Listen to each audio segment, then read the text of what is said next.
আপনার সহযোদ্ধা আপনার বাবা ছিল, কিন্তু আপনার বাবা সহযোদ্ধা ছিল তার উপরের লেভেলার, তাই না? এখন ওই সেন্সে আপনি তো খুবই ভাগ্যবান। একদম একদম, আই এম ভেরি প্রাউড। আপনি তো এরা এখন কিন্তু আস্তে আস্তে বসে যাবে কথা বলতে। হ্যাঁ। এখন আপনি এদের জন্য পরবর্তীতে বা আপনার পরবর্তী প্রজন্ম থেকে কি সহযোগিতা করবেন না? এখানে আমি চাই যে রাজনীতিতে ভালো মানুষ আসুক, দেশটা ভালো থাকুক, মানুষ ভালো থাকুক।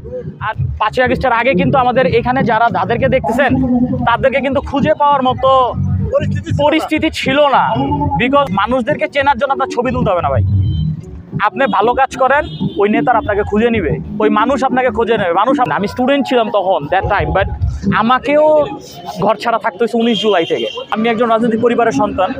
আর দ্বিতীয়ত হচ্ছে আমার দাদা, আমি ছোটোবেলা থেকেই আসলে আমি বিএনপির রাজনীতিটা বুঝি নাই, যখন থেকে রাজনীতি বুঝি। Because I am not like যে আমি এখন মাত্র 26-27, আমি ইয়ার্স ওল্ড। অ্যান্ড আমি কিন্তু আপনার হচ্ছে আওয়ামী লীগের যে ফ্যাসিস্ট যে সরকারটা ছিল তাদেরই হচ্ছে আমি রাজনীতিটা দেখছি, কিন্তু আমি বিএনপির রাজনীতিটা দেখি নাই, যদি যেখান থেকে আমি রাজনীতিটা বুঝতে শিখি।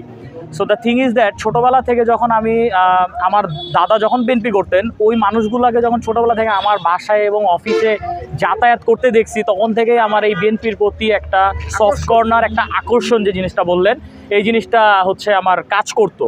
তো বেসিক্যালি আমার দাদা বাড্ডা থানার সিনিয়র সহসভাপতি ছিলেন, যেহেতু এখন আমাদের কমিটিটা নাই বিএনপির বাড্ডা থানার আহ্বায়ক কমিটি এখন।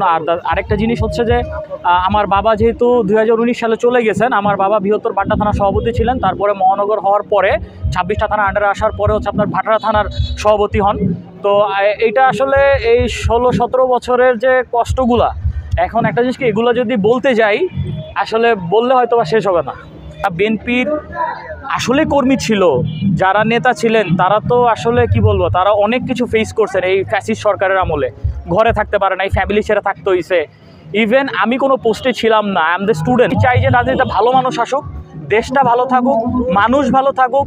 আর এই যে যেহেতু মানে পড়াশোনার করা তখন থেকে চিন্তা করছে যে যেহেতু আমি ওরা ওই রাজনৈতিক পরিবার সন্তানের কারণে আমারও ঘর ছাড়তে হয়েছে। সো বাবা যেহেতু নাই, জাসাসটা বাবা করতেন, তো ওইখান থেকেই বাবার ওই ভালোবাসা থেকেই জাসাসটারে আগায় নেওয়া।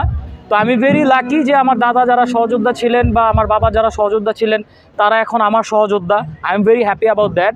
কথা বলতে যে আমি যে সহযোদ্ধা মানুষগুলো পাইছি, আমি আনবিলিভেবল। অ্যান্ড 5ই আগস্টের পর থেকে আসলে আমাদের যে মানে ধরে ধরে ধরে ধরে এই মানুষটা আমার বাবা সহযোদ্ধা ছিলেন। এই যে আপা আছে এখানে, আপা তো রাজনৈতিক পরিচয় আপা, কিন্তু হিসাবে ফুপ্পি হয়ে যেতে পারে, দাদি হয়ে যেতে পারে, অনেক কিছু হয়ে যেতে পারে। আর এই যে এই মানুষগুলো আছে, তো আসলে জাসাস করার শক্তিটা আমি যখন ওনাদের ভিতরে আমার বাবাকে দেখতে পাই, সেখান থেকেই করা। তো আমি একটু বলতে চাই, আমার যেহেতু বাবার সাথে অনেকদিন ধরে শাহ আলম সাহেব কাজ করছে, তো উনি অ্যাকচুয়ালি বলতে পারবে যে আমার বাবার আদর্শ আমি কতটুকু ধারণ করে আমি জাসাস ভাটারা থানাটাকে আগায় নিয়ে যেতে পারবো। যদি আগায় নিতে পারি আমি সার্থক। আমি চাই যে আমার বাবা যতটুকু আগাইছে তার থেকে যেন ভালো কিছু একটা আমি করতে পারি। জিনিস কি, যদি হিংসা বা যদি অন্য কিছু থাকতো অবশ্যই এখানে আমি এরকম অনুষ্ঠান আমরা করতে পারতাম না। আসলে রাজনীতি যদি করেন, আপনাদের বাংলাদেশের রাজনীতিটা চেঞ্জ করতে হবে, বুঝছেন?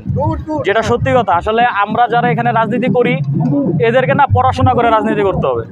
এখানে আমরা কেউ চাঁদাবাজির রাজনীতি করব না, যেটা আমাদের প্র্যাকটিস করতে হবে, যে বাইরের কান্ট্রিগুলো কী করতেছে এগুলো আমাদের শিখতে হবে। আসলে এখানে আমি আজকে আমাকে গতকালকে অনেকে বলতেছিল ফেস্টুন ব্যানার করার জন্য।